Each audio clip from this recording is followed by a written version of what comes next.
On today's episode, Josh Peterson and I are weighing in on the good and bad with Despicable Me 3, and why you should go out of your way to see Baby Driver.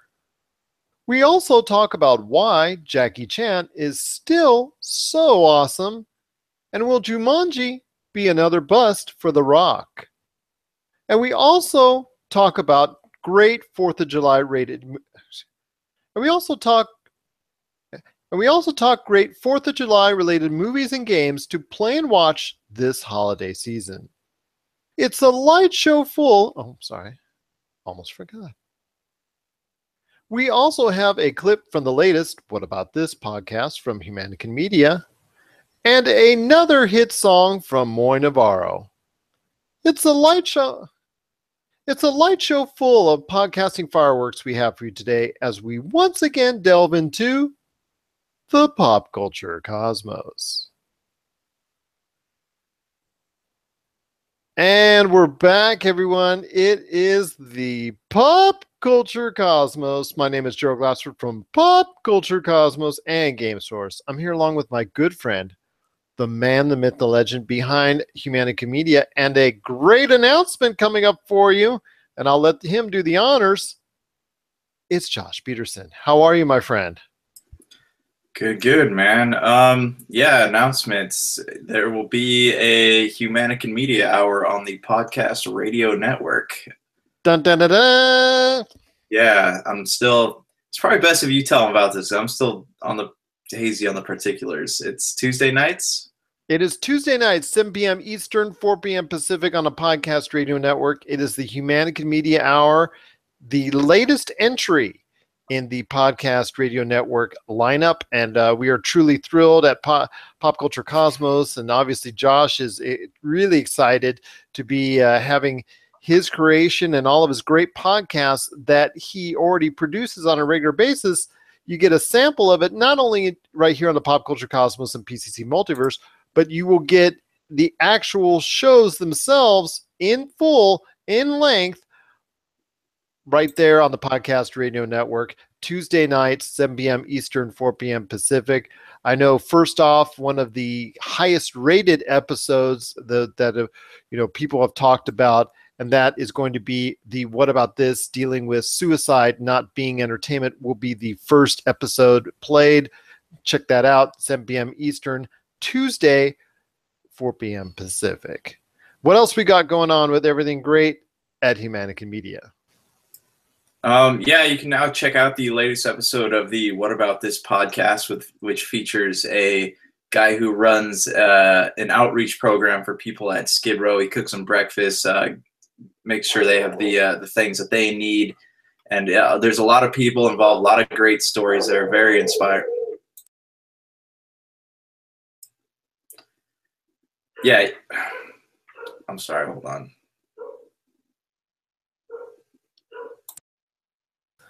This is why we do this live, and this is why we actually go ahead and then make sure we provide you a brilliant produced and edited copy each and every time for the radio. Between my interruptions and his interruptions, we have a lot of interruptions. So. Okay, yeah. So now you can, the latest episode of What About This is up. It's on YouTube, Podbean, iTunes, all the other places where you can get podcasts. But yeah, the latest episode has Kyle Rice, a guy who runs something called the Project 54 Outreach, and he basically has a warehouse on Skid Row, and he cooks breakfast for the homeless. He has people come in and give them the things they need, talk to them, see how they can help them, and it's a really cool program, and he's a really great guy. So there's a lot of great, there's really great topic, a lot of great stuff to talk about there. We also have a Super BS Gamescast coming out this week with our fill-in for Eric, whose name is Dave. He actually did really well for his first podcast, so that'll be out soon. And there will be some new Topicocalypse coming at you, but probably not until after next week. And don't forget to check out his trailer on the Humanican Media YouTube channel for Congratulations You Suck, which is coming out later this year.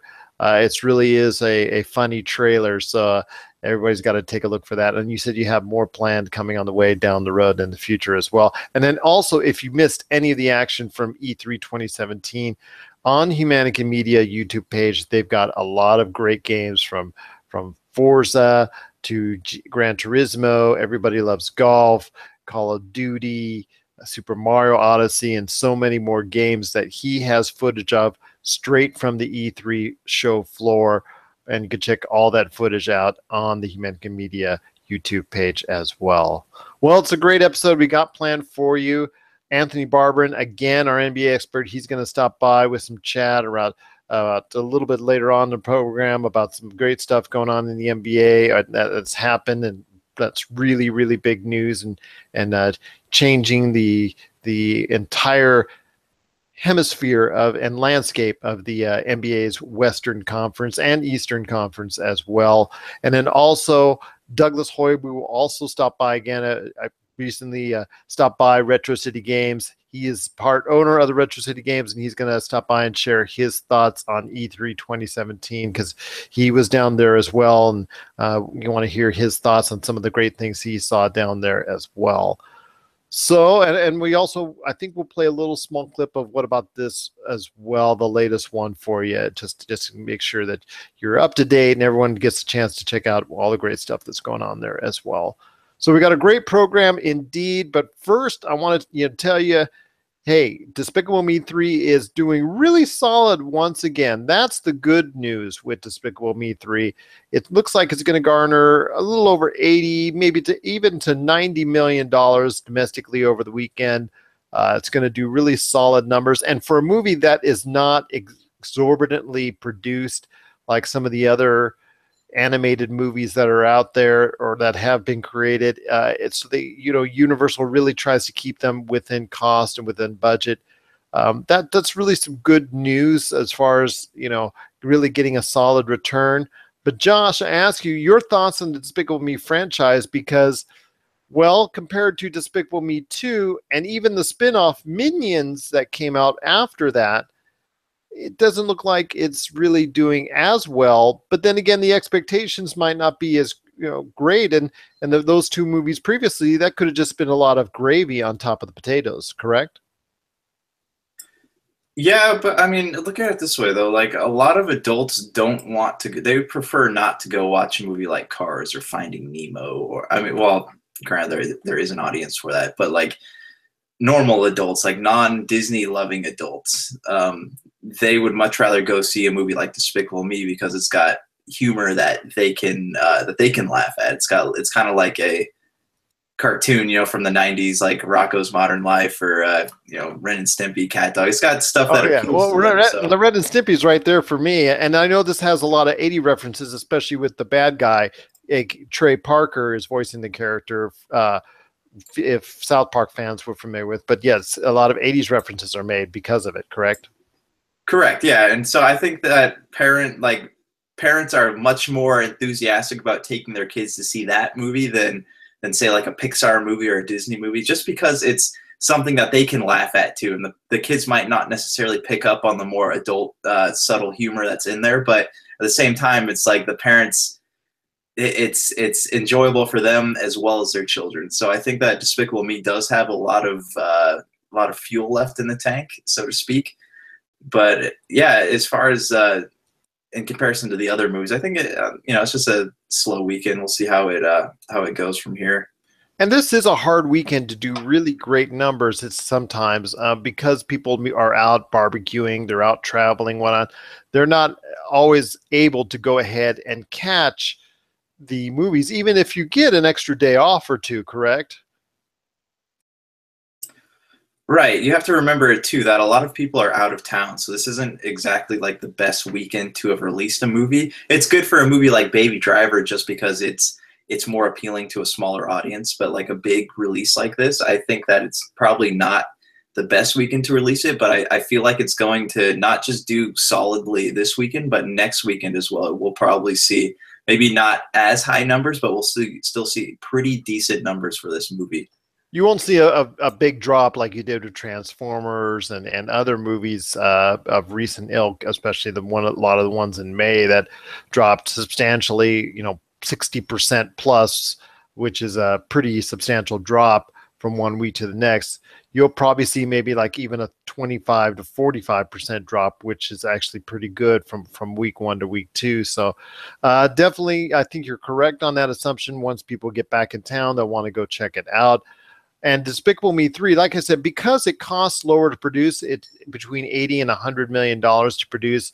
Obviously, it's more spent on marketing, but still comparative to, like you said, the Disney and Pixar films, which usually on average cost much higher to make, the investment put in, the return, it doesn't need to make as much, need to generate as much. Now, Despicable Me 2 and Minions got either close to or over the $1 billion mark, which exceeded, beyond expectations at anyone at Universal could have ever imagined. So definitely, if it even gets a whisper near that, or even if it does 500, 600, 700 million, that is just a big win for Universal on that end, even though it will have done substantially less than those previous two films. That's still a profit generator right there for you, and it shows that like you said, that the series itself has not seen enough fatigue per se to not warrant another in the series. So that's definitely something to look forward to.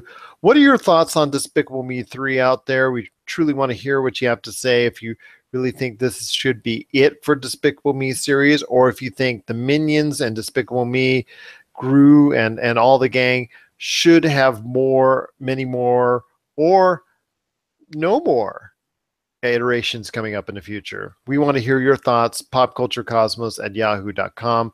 Also, as well, Pop Culture Cosmos, Humanity Media, and Game Source on Facebook and Twitter as well.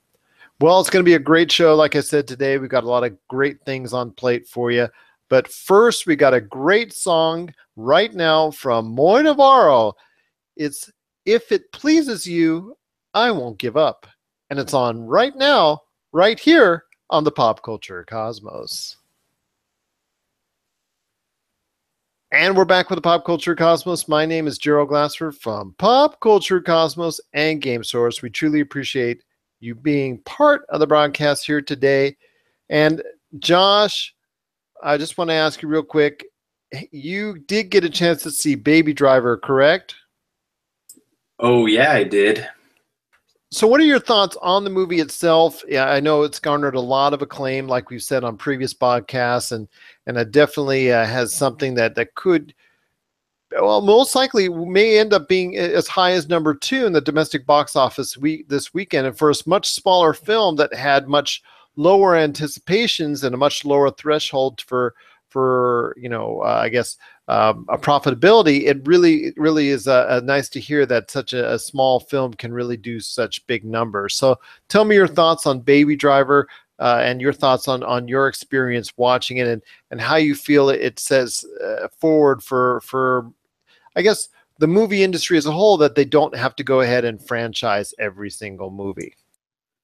Let me just start by saying the movie does have its flaws before I start fanboying here, but at the same time, everything was so well done. Like, it was well written, the acting was good, it was edited well, the cinematography was great, and it really was just a cool movie. That's the only way I can think to describe it. It's like a mix of Snatch meets Vanishing Point or Bullet. Like, it's one of those movies where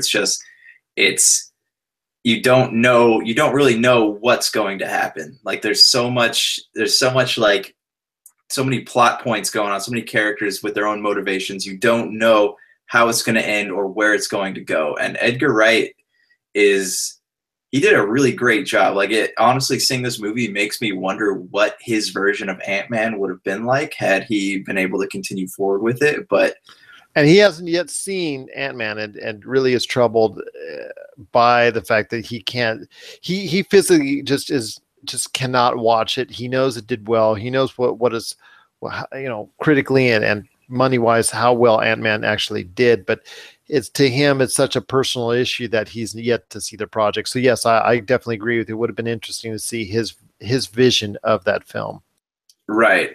But yeah, as for Baby Driver, it's a, I don't know how to describe it to you besides just telling you to go see it, because it's one of those movies where it's not what you expect it to be. Like it's not your typical heist movie, though it is a heist movie in itself, but it's got a little something extra to it. And I walked out of the movie theater thinking that was just a really cool movie, because it's been a while since we've seen something like that. And I think that with the success of this movie, assuming that it keeps doing well over the weekend, we're going to hopefully see studios taking more chances on smaller movies like this, because as we mentioned before, I think that we're all getting kind of burnt out on franchises.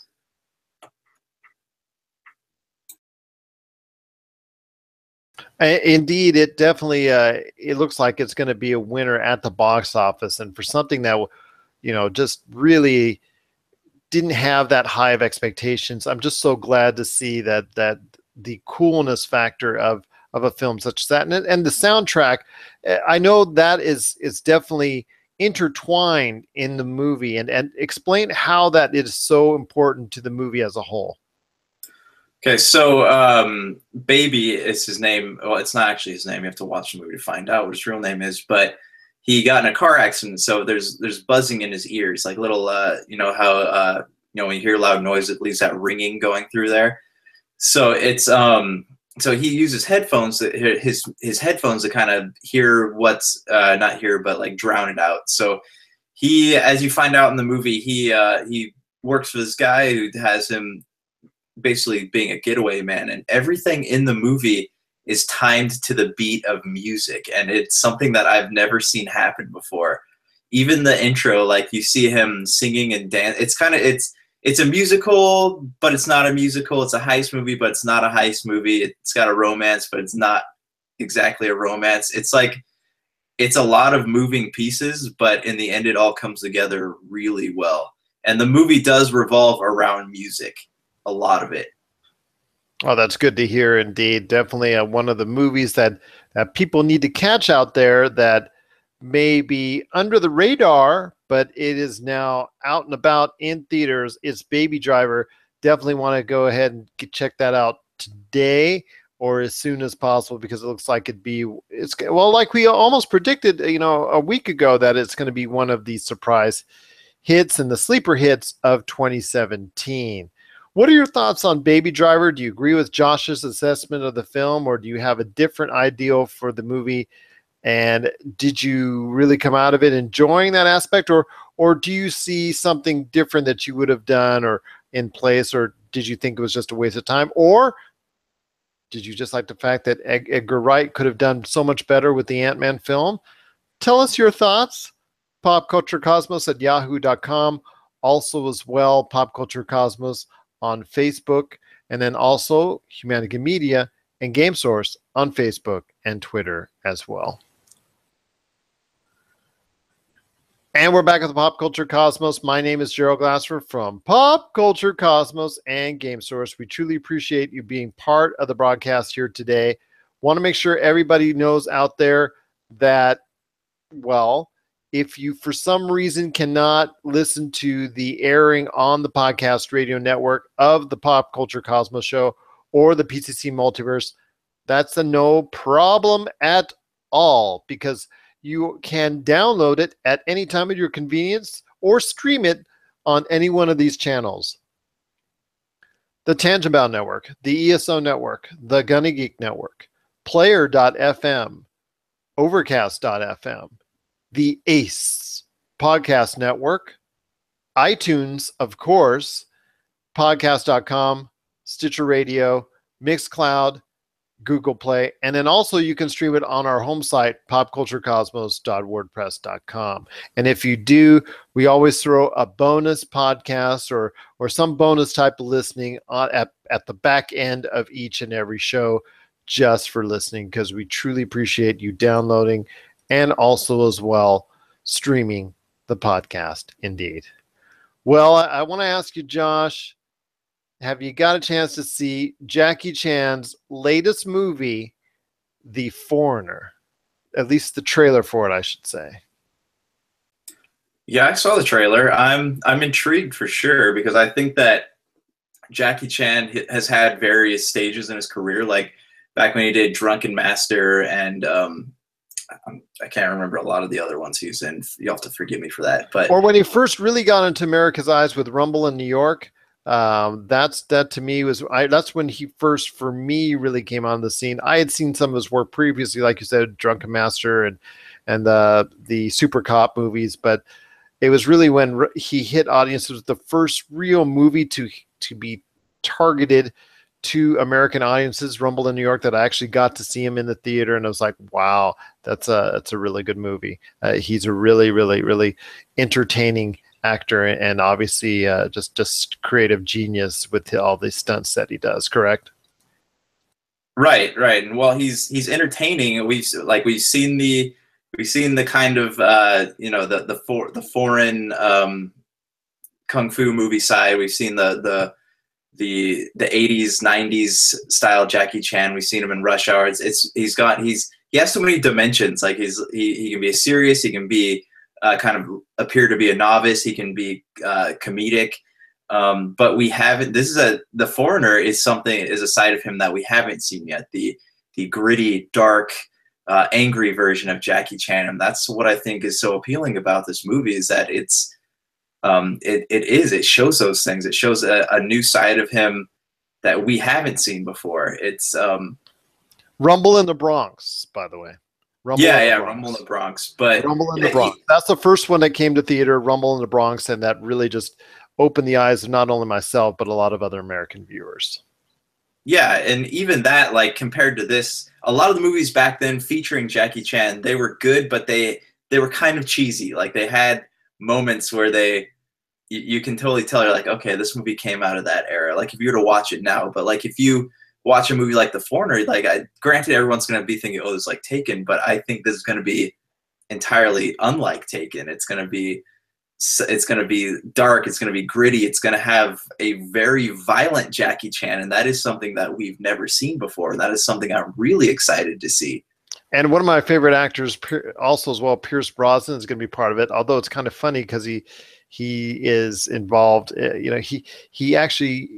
He's from Scotland, and he has a Scottish accent, but it's so weird hearing his Scottish accent because you're so used to hearing it different, as James Bond with more of a British tone.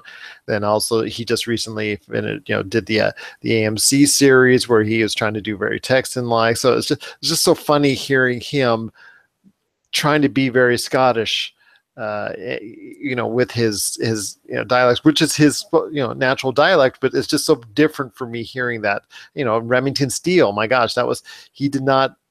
It's just such a different, over the years you hear Pierce Brosnan in so many different roles, and that it's just so funny hearing him like that and whatnot. But definitely looking forward to it indeed. So what are your thoughts on The Foreigner? You said it doesn't look like it's going to be, even though it has the premise kind of like a Taken, you think it's going to be something far more different, correct? Yeah, I think it's going to be unlike Taken. I think because he's not trying to get his daughter back, he's trying to avenge his daughter. So I think that's where the stories kind of divert paths right there. But I think not only is it going to do that, but it's going to show us how there is a lot of corruption in government, a lot of things that we are so passionate about fighting, as far as, we've talked about social media activism and whether or not it works, and that's whatever. But like, this is showing a side of it that, there was a time when you'd say, hey, this stuff is all conspiracy, but like, we're living in an age, like especially in the last 10 years in America, where we're like, okay, conspiracies are real. Like, here's proof of it. So it's got an interesting story to it also that I'm intrigued to see. Is Pierce Brosnan going to end up being a bad guy? Is there a reason for, because they kind of talk about him being involved in what happened to Jackie Chan's daughter. So it's an interesting spin on an old type of story, and I'm really interested to see it. And I am interested to see it as well. It comes out October 13th. right around the time, really those fall releases start to kick into gear. So I'm definitely looking forward to that one. I just came out of the blue and it just, Jackie Chan, Foreigner coming, like, wow, this is really a different kind of path for Jackie Chan. We've seen him in some serious roles, but not really too many because he's more like the lovable Jackie Chan, just going out and doing some wacky, crazy things. But he's still doing some stunts in the film. Of course, that's Jackie Chan's trademark, but just so amazing, even at his age, that he is still doing that at such a degree that it's still amazing on the screen what he's doing. So definitely looking forward to it myself. Well, actually, as a martial arts, movie box office phenomenon, what do you rate Jackie Chan as in the overall scheme of things? I mean, as far as, Bruce Lee, and then you've got, like I said, Jackie Chan, Jet Li, but then there's so many more. So where would you rate him in the hierarchy as far as martial arts, film makers are concerned? Oh, geez, that's tough, man. I mean, he recently was given a lifetime award for all of his achievements and whatnot. Obviously, well deserved by any standards, and he's just provided so many great moments on screen. But I wanted to hear your thoughts where he ranks in your eyes. I would say like he's definitely up there. Like I know you would probably put Bruce Lee close to the front, but I have Bruce Lee and Jackie Chan in my top 10. But there's Jet Li, there's Tony Jaa, there's Donnie Yen. Like there's a lot of like guys out there that I would rather watch than like I'd say a Jackie Chan movie. But I think that a lot of the people that I like to watch are people that probably grew up watching Jackie Chan movies. So that's what makes it so interesting. And I know you may or may not count this in there, but I believe Chow Yun-fat to me is one of the most brilliant artists ever in any genre as well. Have you had a chance to see a lot of his work, Chow Yun-fat? Because it just really just does a great job. And Hard Boiled is truly an awesome movie that just missed my top 25 all time. Yeah, I've seen a lot of Chow Yun-fat stuff. I think for me, I don't really like rate him. I always forget he's kind of a more of a martial artist just because I've seen him in things like the Pirates of the Caribbean and a lot of other franchise type things. But yes, I did love him in Crouching Tiger, Hidden Dragon. And what's her name? What's the lady from Crouching Tiger? What's her name? Joan Chen. Yeah, I absolutely love her. Soon to be Star Trek Discovery. Yeah, I mean, not so excited about that, but she so Jackie Chan's definitely he's up there. I like watching him, and I think that once I watch this new movie coming out, I feel like it might kind of change my opinion of what the man can do, and maybe it'll even give us some more films showing that side of him. So it's exciting. And I think a lot of it goes. I know this goes back to Taken, but a lot of this goes back to Liam Neeson and what he was able to create with the Taken series, that now these stars that are reaching their 50s, 60s, whatnot, can play these type of roles and still not only get away with it, but still look very, very good in doing so. Don't you think? I mean, because Liam Neeson's in his 60s and he still was kicking some serious butt in Taken and some, a couple of the other films that were made in such a similar fashion that he starred in. Yeah, definitely. I think that kind of opened the door for movies like The Expendables and a lot. They paired. There's one movie where they paired Dolph Lundgren up with Tony Jaa, and that was interesting. But yeah, it's kind of reopened. Best thing you could say about that. It's kind of I guess reinvigorated a lot of the careers of these '90s action stars. So yeah, I think there's definitely good things. I think Jackie Chan's still got a lot of life left in him, though. You got to imagine like a guy with that kind of. You have to imagine a guy with that kind of like diet and lifestyle. He's probably going to live for a really long time. So I hope we do get to see many more movies from him. And speaking of which, of Liam Neeson, did you ever get to see A Monster Calls? No, I have not as of yet. That was actually I didn't know what to expect from it, but it was actually a really great movie. Well, Liam Neeson, people know him for those type of ones, but his career has been varied all over the place as well. So I think that's maybe where Jackie Chan is leading towards, to that Jackie Chan is proving to the world that he can just go and expand his repertoire to reach a whole different audience. And I'm not going to bet against him, because it definitely looks like The Foreigner looks, kind of really something like a lot that we would want to see, a movie that we would really want to see, and definitely something that we can look forward to coming up this October when it comes out. What are your thoughts on The Foreigner and Jackie Chan's career? Share us your thoughts, popculturecosmos@yahoo.com, plus also as well, Humanican Media, Game Source, and Game Source, Pop Culture Cosmos, and Humanican Media on Facebook and Twitter as well. When we return, we're going to play a little clip from the What About This podcast. And also as well, right after that, we're going to talk to Douglas Hoyabu about, well, his trip to E3 2017 and what he did and didn't like about some of the upcoming games. This is the Pop Culture Cosmos. And we're back with the Pop Culture Cosmos. My name is Gerald Glasser from Pop Culture Cosmos and Game Source. We truly appreciate you being part of the broadcast here today. And don't forget, Tuesday night, 7 p.m. Eastern, 4 p.m. Pacific, right here on the Podcast Radio Network, you will see for the first time debuting, it is the Humanican Media Hour. And we're going to start off with a great episode of the What About This podcast. It is actually one of the most controversial in dealing with suicide is not entertainment. And you'll be hearing that podcast in its entirety on the Podcast Radio Network this Tuesday, 7 p.m. Eastern, 4 p.m. Pacific. Well, I want to make sure everybody knows out there, we truly here at Pop Culture Cosmos and Humanican Media really wish you a safe July 4th, a happy July 4th. Have lots of barbecues, lots of fun, enjoy yourselves. But also, if you get a chance, there's some great movies and games that have kind of will get you into that July 4th Independence Day type spirit. So I ask you, Josh, before I tell everyone out there a couple of choices that I have as far as movies and games that will get you in that July 4th mood. What are some of the games or movies that you want to give everybody out there a holler or a shout out on what would be a good thing to do for July 4th, outside of fireworks and the barbecues, of course?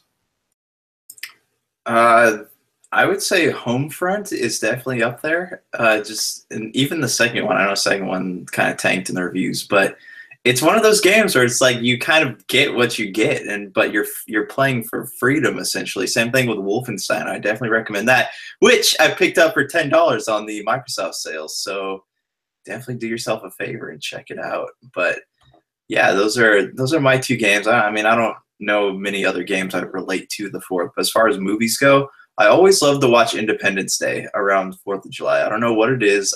I'm always driven to the television to watch Independence Day. And there's also Top Gun. Top Gun is another good one.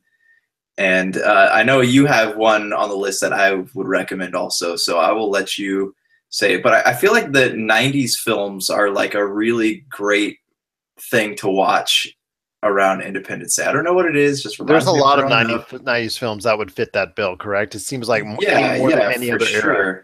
It was like it was a typical day to write a movie or to have a movie revolve around. But it's we live in different times now, we don't have a lot of movies that aren't related to other movies. So yeah, definitely check it out. Gerald, I ask you though, what are your picks?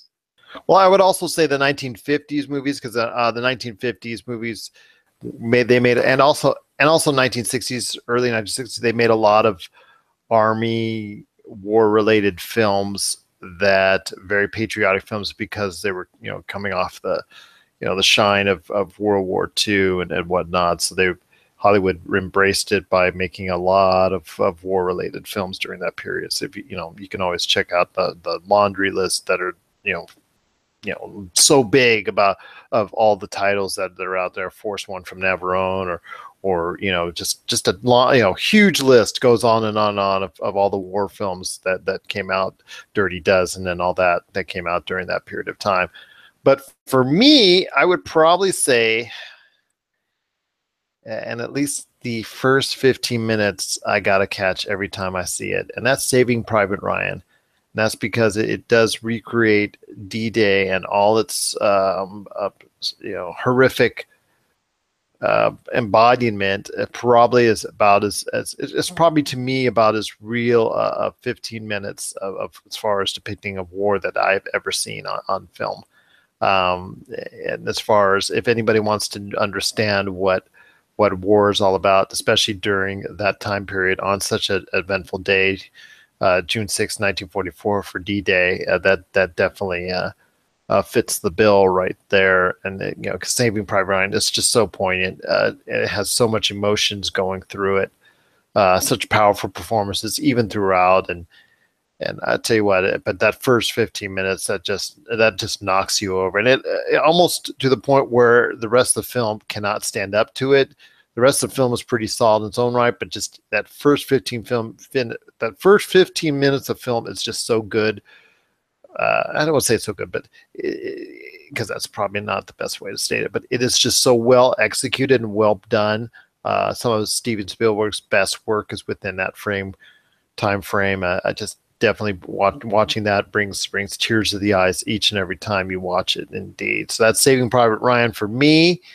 And then for, playing some video games, how can you not go wrong playing some Call of Duty, which I know Josh loves so well, the Battlefield series, any which one you want, pretty much. Battlefield series will fit the bill. The Call of Duty series, especially with Call of Duty Modern Warfare Remastered coming out as a standalone, which Josh and I predicted many, many months ago would happen. That just came out by itself. You can go pick that up at any point in time, so you can relive that awesome 2007 game. Then also as well, Medal of Honor series, which, yes, did get a reboot. They'll probably try to reboot it again at some point in time, but definitely a Medal of Honor series. Those are definitely very patriotic indeed. So you can check that out as well, as far as for you gaming buffs out there to relive and those types of great cinematic moments and also warlike moments within the video game realm. And then also, get that Independence Day real feeling before you go ahead and hit the barbecues and set off the fireworks safely, hopefully indeed. What are your thoughts on a great July 4th game or movie? Send that in to us, popculturecosmos@yahoo.com. Also as well, Pop Culture Cosmos, Mannequin Media, and Game Source on Facebook and Twitter as well. Well, we'll be right back before we head on out. But we're going to play, actually going to be the second part of my conversation with Anthony Barberin, our NBA expert, coming up right after the break. He is going to be breaking down the Chris Paul trade and his thoughts on what it's going to do for the Houston Rockets. We'll enlighten you more on that right after the break. This is the Pop Culture Cosmos.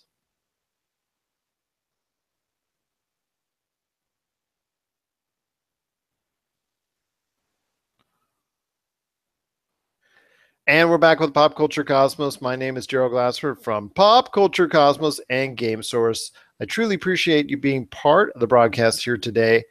Josh, before we headed on out, I want to ask you, what's going on with Humanican Media? There's a great new episode of What About This out there for you to watch. It's about homelessness. Just check it out. There's a lot of good stuff there. Check out the descriptions. It's on YouTube, iTunes, Podbean, all your major podcast providers. And there will be a new Super BS for you next week at some point, as well as some new Topic clips and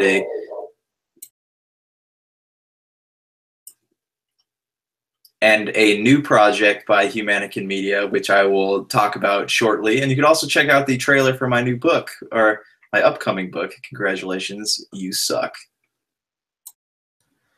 But you don't suck. I just will say you're a winner, my friend. You know, even though that's the title of your book, trust me, you're a winner in my book, my friend. How about that? Oh, thank you. Yeah, my self-esteem just skyrocketed. There you go. Fair enough, indeed. So I want to ask you, Josh, while I've got you right here, Josh, what was your opinion of the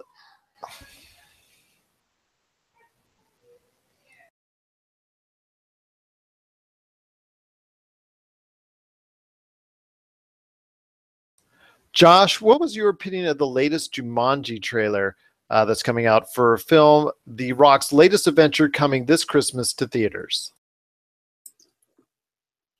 It looks good. I mean, to me it looks kind of like a Goosebumps. Like I'm kind of gonna go into it the same way I went into Goosebumps. Like I'm not expecting it to be good, not expecting it to be bad. Just expecting it to be something to kill some time, you know. The Rock and Kevin Hart are funny. I'm not so fond of the idea of a video game. I hope they explain how it went from a board game to a video game, but they probably won't. So I'm just gonna go into it looking for entertainment. I'm glad you have much more hopes, much higher hopes than I do on the film. To me, the trailer looked really, I don't know. It just, I'm not going to be fooled. Fool me once, shame on me. Fool me twice. Well, fool me once, shame on you. Fool me twice, shame on me. There you go. I got that right. Because after I'll tell you what, I've been telling you for months, I thought Baywatch, as you know, moronic as it looked, was just going to be some silly, dumb fun. It was just going to be able to score big with audiences because they love those every now and then, those R-rated comedies. Well, I was way off base on that one.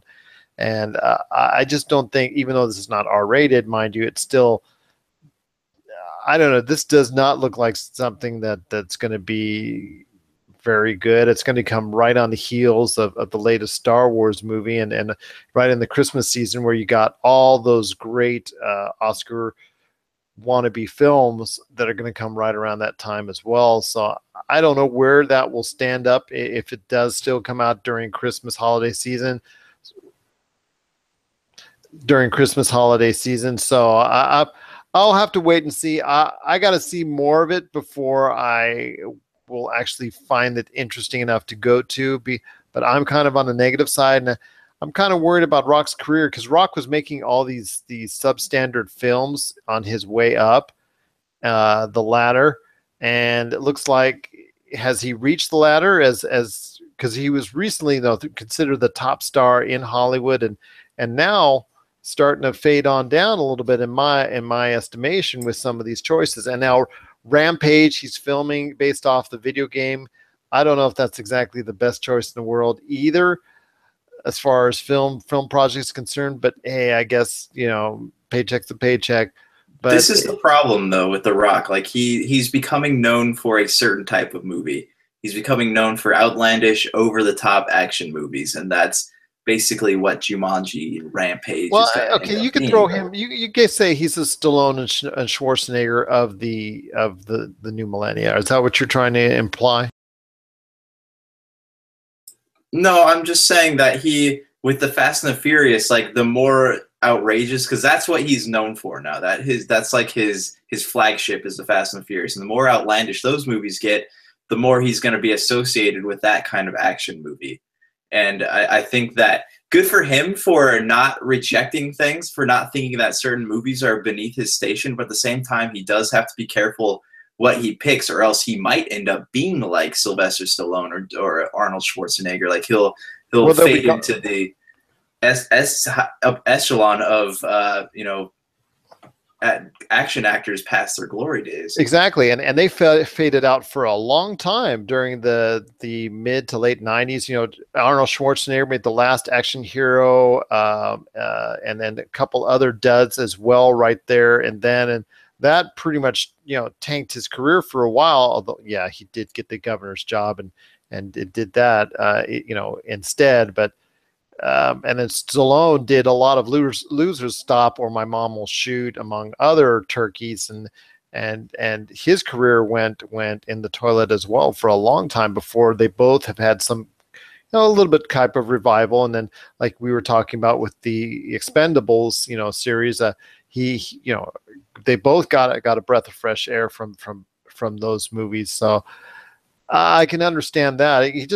There's just so many garbage pieces that he can actually, The Rock meaning, can actually go on to before that he can try and front before audiences are just going to say, I don't want to see anymore. And that's a shame, because The Rock is uniquely talented, and he as a performer, whether he's in the wrestling ring or out of it, he's just got a certain charisma and skill that he brings to the table. And I always said before, once he got comfortable enough with the camera, as he did the wrestling ring, he was going to be a superstar. And lo and behold, he is, I believe, at that point where he is, and I know that's why he's considered one of the top stars in Hollywood right now at this point. And good for him; he deserves it 100%. I just want to see him doing good projects to keep that status up, because he's just such a, he's got such a great charisma, and he's got such a great it factor indeed. But nobody is Teflon, as you and I both seen in the movies in Hollywood and other forms of medium. Nobody is bulletproof when it comes to making continually bad projects is concerned. What are your thoughts on The Rock's latest film coming up, Jumanji? Let us know. And is this a loving tribute? Well, I heard they're going to have some tributes to the Robin Williams movie from the past. Do you think this is going to work out to be a nice tribute to that past movie, or do you think it's going to be something that maybe everyone will forget by the new year? Let us know your thoughts, popculturecosmos@yahoo.com. Also as well, Pop Culture Cosmos, Humanican Media, and Game Source on Facebook and Twitter as well. So, Josh, before we head on out, any last thoughts on what's going on with your show coming up on Tuesday nights on the Podcast Radio Network, and everybody out there? Hey, it'll be a great July 4th for you, because not only fireworks, but also as well a new show, brand new, debuting on the Podcast Radio Network. Yeah, just tune in. Next week it will be. It'll be more planned, just because this is kind of a new thing. But yeah, tune in, check everything out on Facebook and YouTube, all the stuff that we're doing, and thanks for the continued support. Also, Pop Culture Cosmos, thanks for always tuning in to us, because if not for this show, I wouldn't be able to do the other show. So thanks a lot. No problem indeed. It's just so glad to have another show from our umbrella, our lineup of shows that being now again part of the Podcast Radio Network, and definitely looking forward to that indeed. And I'm also wishing everyone out there a happy and safe 4th of July, and I know Josh is as well. I know we said it before, we say it again, just be safe, be happy, and enjoy everything with all your friends and family on as you cook those hot dogs and burgers, and also listen to the fireworks out there, and listen to Josh's latest Humanican Media Hour on the Podcast Radio Network, indeed, this July 4th. So for Josh Peterson of Humanican Media, this is Gerald Glassford, and it's another beautiful day of paradise here in the Pop Culture Cosmos. I'll try to do like pop, fireworks. Pop, pop, pop, pop, pop, pop, pop, pop, Pop Culture Cosmos. We thank you for listening, and here's hoping you have yourself a great day.